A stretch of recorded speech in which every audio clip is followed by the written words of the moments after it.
बिस्मिल्लाहिर्रहमानिर्रहीम। सन्यासी बाबा उल्फत हुसैन की तरफों अस्सलाम वालेकुम। आज का मौजू है, कई दोस्त फोन करते हैं कि बाबा जी गजा दे नाल इलाज दसो जिहदे नाल जिस्मानी ताकत होवे, मर्दाना ताकत होवे, पट्ठियां नूं ताकत होवे। अज तुहानूं एक गजा नाल इलाज दसन लगा। दवाइयां खाण दी कोई साइड इफेक्ट नहीं, कोई नुकसान नहीं। ये तुहाडे दिल नूं, दिमाग नूं, पट्ठियां नूं ये बेपनाह नुस्खा ताकत देगा और शहबत बेपनाह तुहानूं ले औरत के मैदान च शर्मिंदा नहीं होगे। इनू वैसे खाते रहो, ये पूरी जिंदगी खाओ, बंदा कमजोर नहीं होता।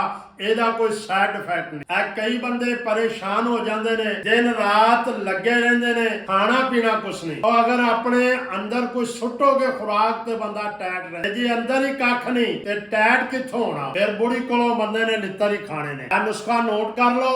सब तो पहले नंबर ते दो गिरियां बादाम दियां लैणियां ने। ਇਹ ਤੁਹਾਡੇ ਸਾਹਮਣੇ ਪਾਈਆਂ ਨੇ ਹਮਾਮ ਦਸਤੇ 'ਚ। ਐਨੇ ਕ ਤੁਸੀਂ ਚਾਰੇ ਮਗਜ਼ ਲੈਣੇ ਨੇ।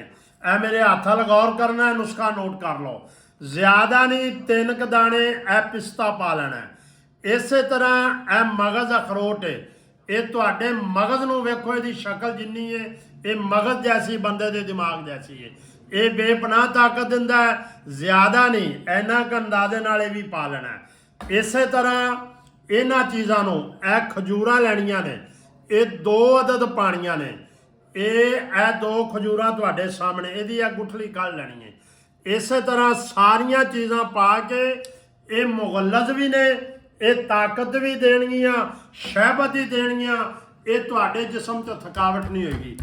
ਇਸ ਤਰੀਕੇ ਦੇ ਨਾਲ ਇਹਨਾਂ ਸਾਰੀਆਂ ਚੀਜ਼ਾਂ ਨੂੰ ਤੁਸੀਂ ਪਹਿਲੇ ਕੁੱਟ ਲੈਣਾ।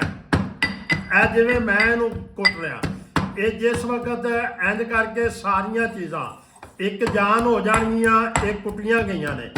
ਫਿਰ ਕੀ ਕਰਨਾ ਹੈ, ਇਸ ਤਰੀਕੇ ਦੇ ਨਾਲ ਜਨਾਬ ਨੇ ਆ ਇੱਕ ਕੇਲਾ ਲੈਣਾ। ਇਹ ਕੇਲੇ ਨੂੰ ਵੀ ਜ਼ਿਆਦਾ ਨਹੀਂ, ਇੰਜ ਅੱਧਾ ਕੇ ਇਹਦੇ 'ਚ ਪਾ ਲੈਣਾ। ਇਸ ਤਰੀਕੇ ਦੇ ਨਾਲ ਸਾਰੀਆਂ ਚੀਜ਼ਾਂ ਨੂੰ ਇਸ ਤਰੀਕੇ ਦੇ ਨਾਲ ਇਹਨੂੰ ਕੁੱਟ ਲਓ, ਮਜੂਨ ਕਹਿ ਲਓ, ਚਾਹੇ ਇਹਨੂੰ ਇੱਕ ਲੇਟੀ ਜੀ ਕਹਿ ਲਓ। ਇਸ ਤਰੀਕੇ ਨਾਲ ਇਹ ਤਿਆਰ ਹੋ ਜਾਏਗਾ।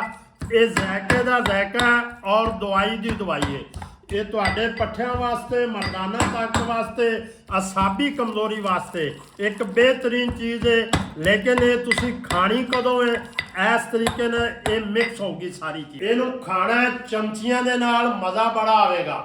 ਚਾਹੇ ਮਿਸਰੀ ਪਾ ਲਓ, ਚਾਹੇ ਇਹਦੇ 'ਚ ਥੋੜੀ ਜੀ ਚੀਨੀ ਵੀ ਪਾ ਸਕਦੇ ਹੋ। ਇਹਨੂੰ ਚਮਚ ਨਾਲ ਖਾ ਕੇ ਉਤੋਂ ਦੀ ਅੱਧਾ ਕਿਲੋ ਦੁੱਧ ਇਹ ਜਨਾਬ ਨੇ ਕੋਸਾ ਜਿਹਾ ਪੀ ਲੈਣਾ ਤੇ ਫਿਰ ਇਹਦਾ ਨਜ਼ਾਰਾ ਵੇਖਿਆ ਜੇ। ਚੰਦ ਦਿਨ ਇਸਤੇਮਾਲ ਕਰ ਲਿਆ ਜੇ ਤੇ ਫਿਰ ਇਹ ਨੰਬਰ ਮੇਰਾ ਇਹੋ ਹੀ ਹੈ। ਗੱਲ ਦੇ ਕਈ ਬੰਦੇ ਵੀਡੀਓ ਮੇਰੀ ਚਲਾ ਰਹੇ ਨੇ, ਨੰਬਰ ਆਪਣਾ ਲਾ ਰਹੇ ਨੇ। ਤੁਹਾਡੇ ਨਾਲ ਧੋਖਾ ਹੋ ਰਿਹਾ, ਫਰਾਡ ਹੋ ਰਿਹਾ। ਇਹ ਧੋਖੇ ਜਿਹਨੇ ਆਣਾ ਮੇਰੇ ਸਿਰਫ 3 ਨੰਬਰ। ਲੇਕਿਨ ਮੇਰੇ ਕਹਿਣ ਤੇ ਗਜ਼ਾ ਦੇ ਤੌਰ ਤੇ ਨੁਸਖਾ ਇੱਕ ਵਾਰੀ ਜ਼ਰੂਰ ਖਾ ਲਿਆ ਜੇ ਤਾਂ ਜ਼ਿੰਦਗੀ ਪੂਰੀ ਹੋ ਜਾਏ ਬੱਲੇ ਬੱਲੇ। ਔਰ ਅੱਲਾ ਦੇ ਨੇਕ ਬੰਦੇ ਸੌਦਾ ਵੀ ਨਾ ਥੱਲੇ ਆਵੇ। ਸਾਰੀ ਦਿਹਾੜੀ ਕੰਮ ਕਰ, ਮਿਹਨਤ ਮਜ਼ਦੂਰੀ ਕਰ, ਅੱਕੇ ਨਾ ਥੱਕੇ ਨਾ, ਜਿਸਮ 'ਚ ਥਕਾਵਟ ਨਾ ਹੋਵੇ, ਦਿਮਾਗ ਤੇਰਾ ਸਹੀ ਕੰਮ ਕਰੇ, ਤੇਰੀ ਯਾਦਦਾਸ਼ਤ ਸਹੀ ਰਵੇ। ਤੇ ਫਿਰ ਅਗਲੀ ਵੀਡੀਓ ਤੱਕ ਇਜਾਜ਼ਤ ਦਿਓ। ਅੱਲਾ।